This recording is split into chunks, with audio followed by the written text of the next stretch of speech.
Hopefully they don't kick. Here we're here. Hey, everybody. Randy and I are looking forward to sitting down and talking with Chief Brand Officer at Hearst Autos, Eddie Alterman. Eddie, thanks for being on the show today, man. We're looking forward to catching up with you and talking everything auto. Absolutely. Thanks a lot, guys. Great to be here.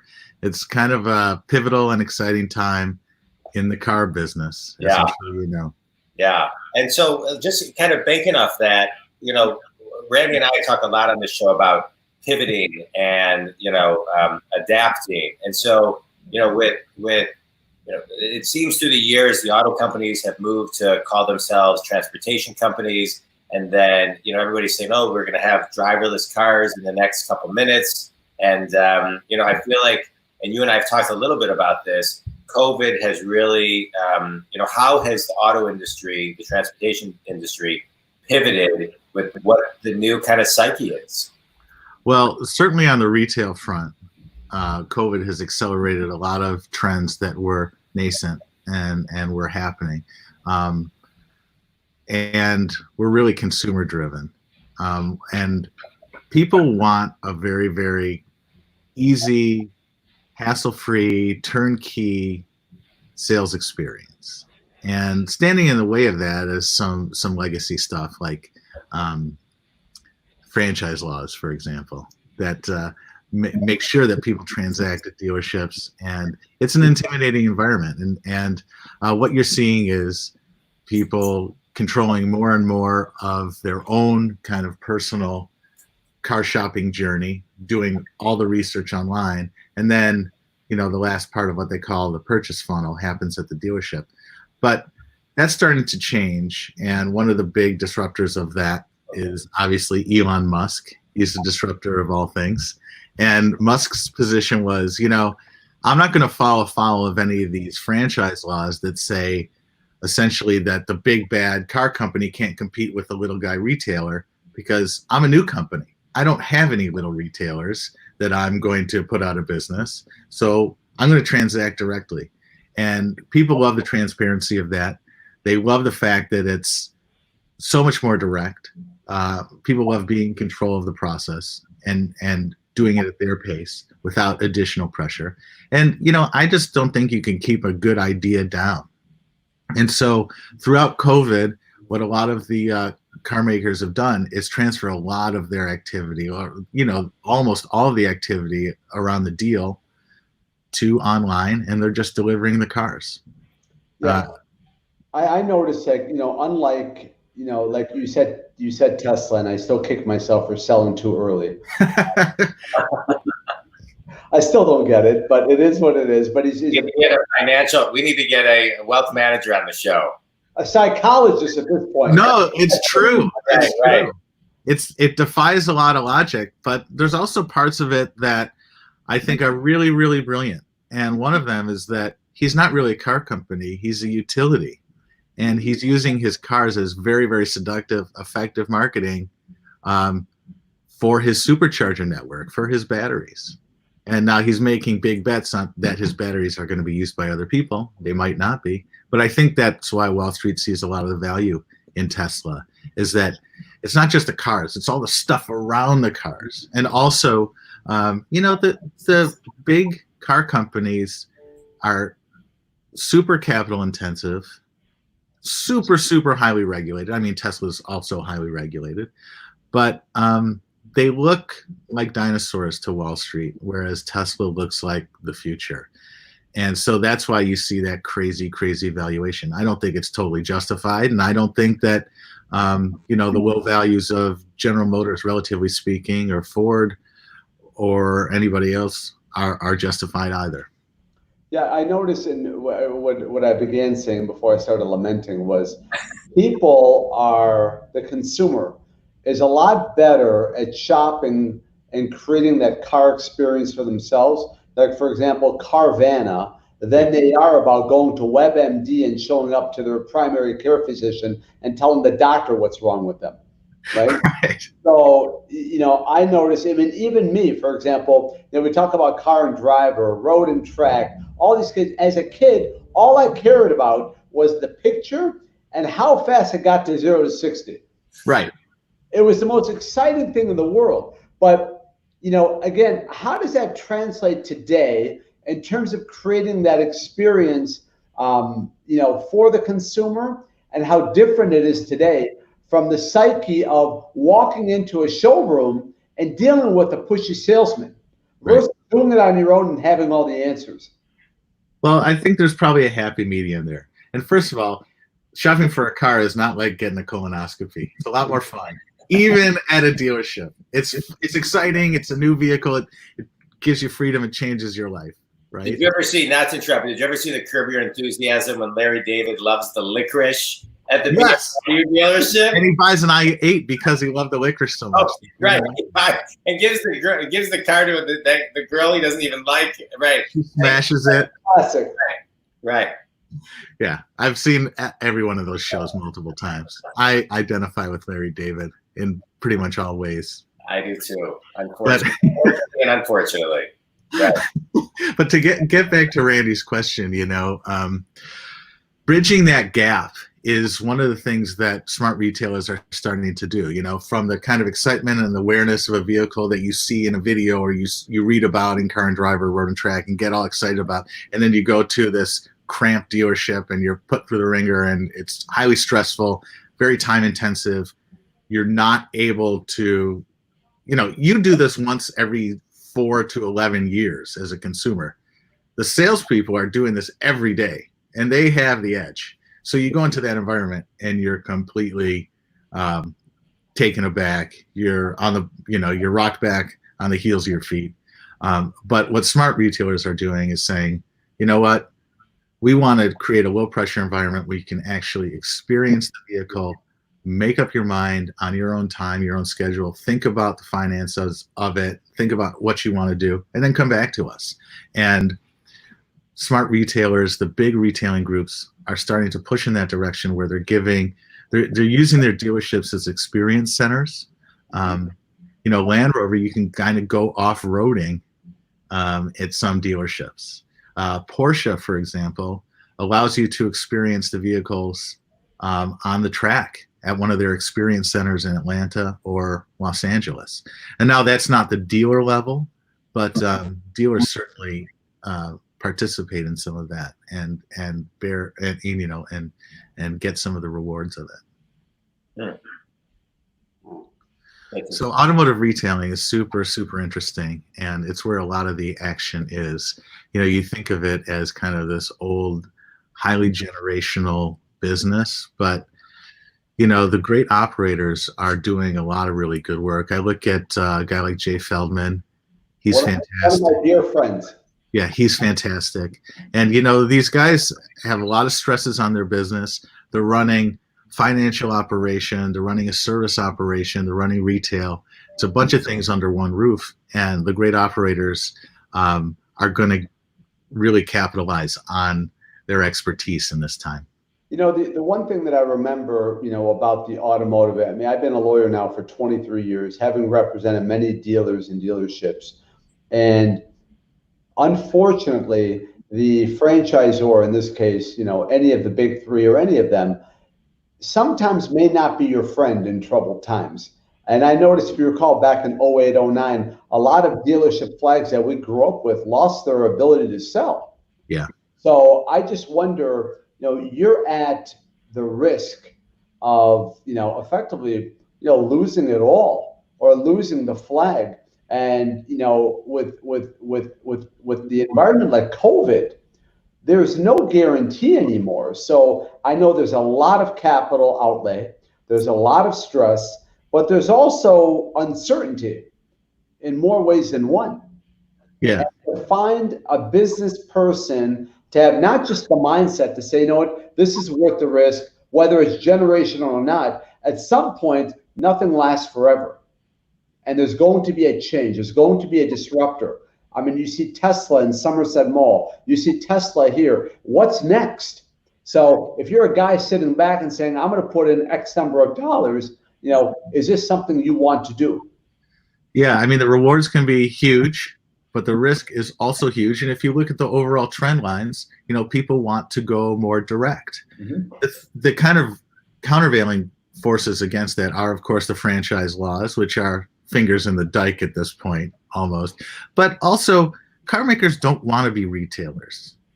That's a whole other aspect of the business that they don't necessarily, with the exception of Tesla and people like Polestar who are coming into the market, don't necessarily want to do. It's a very, very complicated business, and the great retailers add a ton of value that, you know, a manufacturer might not feel like it's able to do. So, you know, while the trend lines are, you know, kind of against the dealer in some way, while direct to consumer is definitely the buzzword. I still think that there's place for a dealer if they think about their business differently, if they think about themselves as delivery, experience, service centers, places that really do help the customer journey and the customer experience rather than intimidate the customer.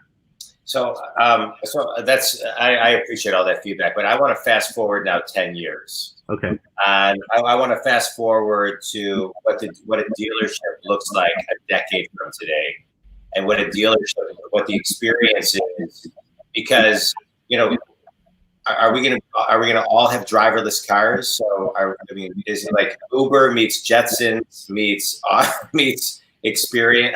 I'm like, I can't comprehend what it's gonna look like, or just hopping in my car and saying like, take me to, you know, blah blah blah.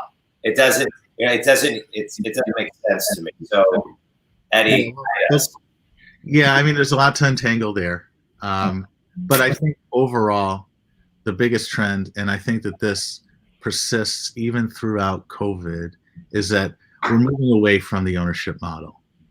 And you know, you look at the rise of the transportation apps like Uber and Lyft, and a lot of last mile solutions like those Bird scooters and things like that. And it's all pointing to a different way for people to spend their transportation dollar. And when you get to a level of efficiency with Uber or, you know, Bird or whatever, you know, you might look at your $700 a month outlay and say, I could spend this more efficiently. I don't necessarily need a vehicle. You know, my daughter's hopefully going to college in the fall, and she'll be at Indiana, but she's not going to take a car. She'll get around. She can take a Bird. She'll take an Uber. She'll take Uber. She'll just charge me for the money that she spends on Uber. But, you know, COVID's changed a little bit of that, you know, in the here and now, because people are a little bit more reluctant to get into a shared space or any kind of private public transportation. But I think over time, and this began with leasing, that we're looking at a new model that says, you know, you might not need to own a car in the future. You'll need a car, and especially city dwellers might not need to own a car. Well, we've already seen that. But even in the suburbs, you might be allowed a different way of getting around. And autonomy certainly factors into that. And I think you project out, maybe not 10 years, maybe 30, 40, we're going to have a bifurcation in the market where maybe 80 to 90% of people don't own cars, and they're relying on shared solutions. And the 10% who actually buy and own cars, those are the enthusiasts. Those are the people who really have it as, you know, a hobby or make it part of their lifestyle. Yeah, and it begs the question, what happens to parking garages and everything that we have? I mean, it's another disruptor. It's a great force. It's a reshuffling of real estate, certainly. There was a great piece, well, I don't know, great, but there was a piece in the Times over the weekend about how inefficient our city streets have become because of cars.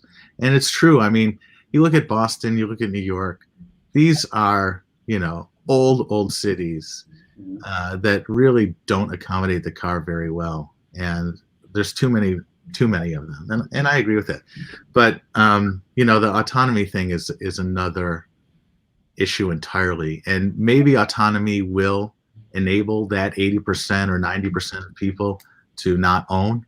And those cars will, you know, maybe be owned by operators or the car makers themselves. It's too hard to tell at this point. But there are a lot of gates around autonomy that might prevent it from actually reaching what they call level 5, which is full autonomy. We might get to assisted driving where there's a driver, but just they're assisted by all of this, this safety suite of lane keeping and automatic braking that makes cars much safer. The autonomy thing, we did a whole movie about it with Malcolm Gladwell. I think I told you about that, John. It's a very, very thorny problem, and while the technology might get there, there are so many edge cases that prevent, the technology might get there and reduce 90% of the accidents, but that's still not enough because psychologically, people aren't going to get into a machine that can kill them unpredictably. Yeah. They'll get into it, assuming the risk because they're in control, but they won't. You're not going to get into a plane without a pilot if it crashes, and it's unpredictable. It's the 737 MAX thing all over again. Right. It's statistically very, very small numbers of deaths, horrible accidents, but statistically still very, very safe. But nobody wants to get on a 737 MAX now because it's too risky and you're not in control. Yeah. Kind of like going outside without a mask. Same thing. Understood. So I want to shift gears. This show is all about mindset, the new logo in the upper right-hand corner. And I want to borrow a metaphor from the automotive industry, torque and horsepower. Yeah. In my mind, torque is that dogged determination to get to the result that we want, while horsepower is our drive, our enthusiasm for, to get to the finish line. So what is your torque and what is your horsepower that drives you every day? Oh, wow. I do this every show, by the way. I like that analogy. What gets me up, what my grunt and my grit, my torque, family, and making sure my kids get every opportunity that they can and experience the world. I would say horsepower, what keeps me going is, the love of mastery, the love of trying to do something new and trying to do what you do well and keeping that speed up, keeping yourself, close to the red line. Yeah. I love that. Great question. Great answer. I have a question on just, a brand officer. What exactly, you were the editor-in-chief of Car and Driver, and now you moved over to be the chief brand officer at Hearst Autos. And so, the brands, I watched the men that built America, the cars that built America, and the food that built America. And if you haven't watched them, They're great. I'm sure I know you've watched them, but Randy, I don't know if we've ever talked about those. They're all unbelievable. But the cars that built America, it was so cool watching the brands build themselves over the years. And so you got to see kind of where they all came from and how they originated and who were the founders and all of that. And so today there are so many brands that people can choose from. And then and layer in kind of the staple brands, you now have people who can create brands on Instagram. I mean, branding, it gets diluted because there's so many brands out there right now. Yeah. And so as somebody who focuses in branding, how do you build a brand today? How do you build it so it's memorable? Well, you have to deliver on your promise. And yeah. You have to have that kind of contract with your audience. And you're absolutely right. It's so easy to publish anything.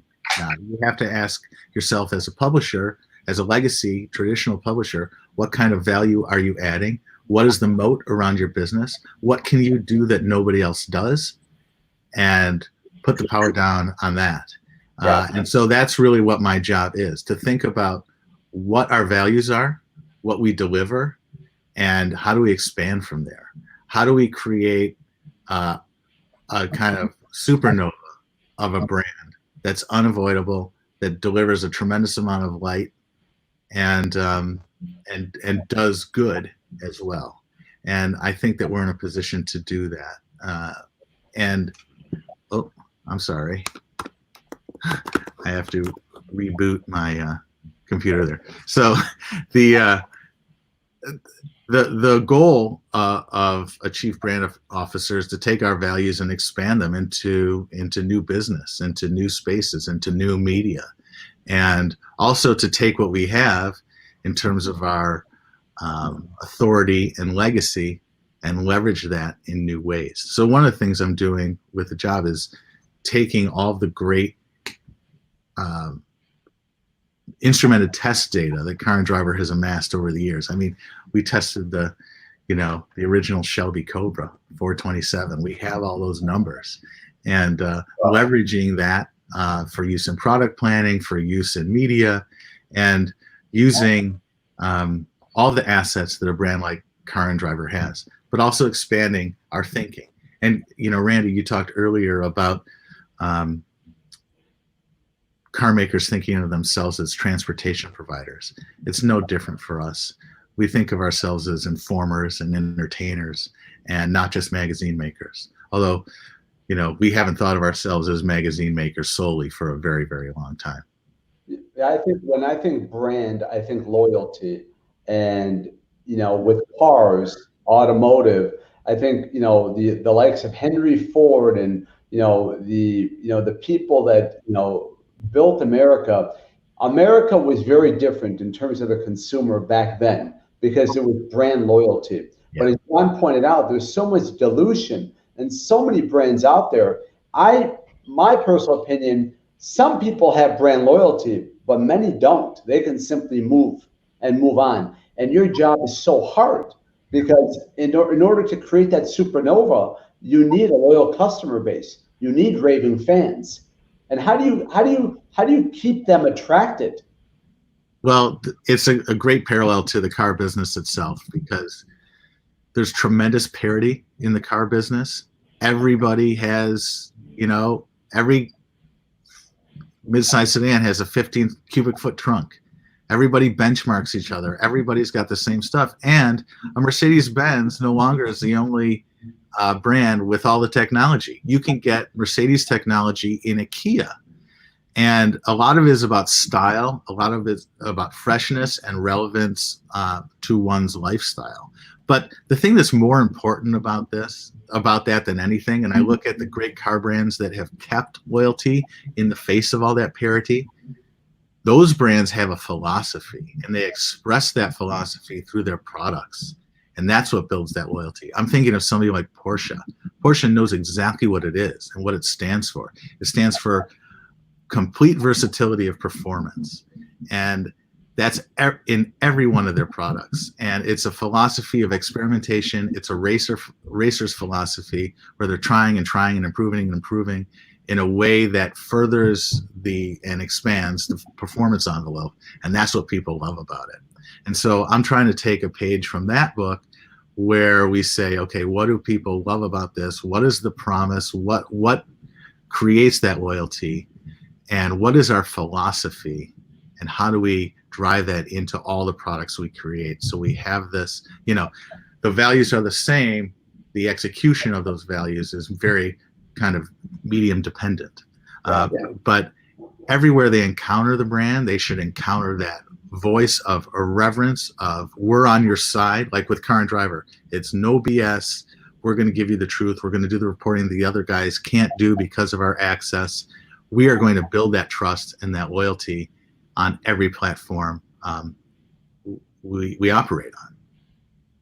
Eddie, one of the things, thank you for that, one of the things that you mentioned a couple times is the word values, kind of going back to the values. And what I'm finding as a business coach, that companies, especially now during COVID, are going back to the drawing board, rewriting. Everyone's going to rewrite their playbook, and they're going back to what their core vision is, what their vision is, and what their values are, and making sure that they can live them in this next decade, or at least 3 to 5 years.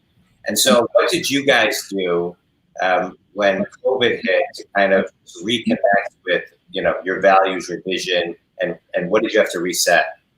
Well, we talk a lot about first principles, and what are the principles that have bound people to these brands? It's not just that they were the only game in town. There was real value there, and people tried to break into the magazine market, but only to be kind of rebuffed by the car and drivers and road and tracks of the world. And so we think about our first principles all the time. We think about, at Car and Driver, what we call the 3 I's: intelligence, independence, irreverence. Intelligence is not that we're so smart. It's that we're delivering something you can't get anywhere else. It's true kind of, classified information that we're bringing out to you. The independence piece is where a lot of other people fall down, I think, on this journey to deliver honesty and real news, even about cars, to people. Yeah. And that is, we tell the truth without fear or favor, and we know what that truth is because we have the expertise. And irreverence means that we're going to be fun where you find us, and we're going to be as entertaining as the cars that we cover. But one of the things that we thought about, as the second part of your question, is how do we maintain that expertise? How do we make sure that our greatest assets, our people, our engineers on staff, are able to do the best possible work? And one of the things that we've done is reorganize into a testing group where we have all of our engineers working to develop new tests, to innovate, to change the way that they evaluate vehicles in lockstep with how people are buying. When I started in 2009, Car and Driver was known for testing cars, but it was because, they kind of invented testing. They invented automotive testing, along with, to some extent, popular mechanics. But when I started, we were testing 16 attributes on a vehicle. And they were the predictable ones: 0 to 60, 0 to 100, braking, skid pad. Now we do over 200 tests, and we measure everything, like, obviously, fuel economy and range, but we also measure, can a stroller fit in the back of a car? Where are the USB ports? What are the cup holders like? How fast does the infotainment system respond? And those are the things that people are shopping around now. They don't care if it has a V8. I mean, to get back to our Tesla conversation, he recognized that it doesn't matter what's under the hood for most people. What they care about is style and performance. And however you get that style and that performance, that's what matters. He did it with an electric vehicle, making it quicker than anything else out there. People don't care that it's an EV as much as they care about its quickness. By the same token, people are shopping by attribute now. Can I get 2 car seats in the back? Is this thing going to fit in my garage? How many USB ports does it have? Does it have a spare tire? Does it have a 3rd row of seats? Does it have a panoramic sunroof? And we have to make sure that people are exposed to all that information in a way that is absolutely neutral, without our thumb on the scale. And so that's really how we've changed. We've responded in a way that has shifted the notion of performance from 0 to 60 to total performance. How, everything from how does it fit my garage to how good is the stereo. I love. Sorry, go ahead. I love what you just talked about, doing it from a neutral place. I just read a great book called "It Takes What It Takes." It's all about just being neutral. It was a great. Eddie, I love everything you're talking about. I think is incredible. It's time for the speed round. You ready? Yeah, okay. All right. Favorite car? Porsche 911. All right. If you could drive any car for the rest of your life, what would it be? A Rolls-Royce Phantom Coupe. Oh, wow. Wow. I thought you were like a low-key, grounded, no, that's yeah, I know it's my weakness. There you go. Right. Well, hey, you're in your passion. Why not? Favorite book? Favorite book, Great Gatsby. I think we talked about it. how you get yourself in the right mindset. Meditation, TM, baby. All right, me too. Have we talked about this ever? No, we haven't. Oh, transcendental meditation. I've been doing it forever. It's the best. Yeah. Randy, any last minute speed questions for Eddie? NASCAR, Formula One, or monster truck? Which is best? Monster truck, because it's not a spec series. And you can't hear the kids crying. Exactly. I think drag racing, nitromethane. That's my favorite. All right, we're starting to get. We need another episode to bring out this like Eddie other alternative. What's it? Alter ego. That's right. Yeah, there is one. Eddie, you're awesome. I've known you for a long time. I love love hearing your story. Love hearing how passionate you are about what you do. We didn't talk about this, but I love what you do for the community and the greater whole of things. So thank you so much for everything. It's Carrie. It's not me. It's my wife. It's not me. Yeah, she does a lot too, by the way. Yeah, no, your whole family does, and she's great. So, so thank you so much for being on the show, Randy. I'll let you close it out. Yeah, Eddie, great meeting you. I look forward to actually physically meeting you. This was a great car ride. You took me from 0 to 60 back to 0 very safely. So thank you for being a great navigator. That was great. What a way to tie that in. I loved it, Randy. That was epic. All right, guys, that was a lot of fun. Thank you both. Thanks, Jon. Thank you. Yes.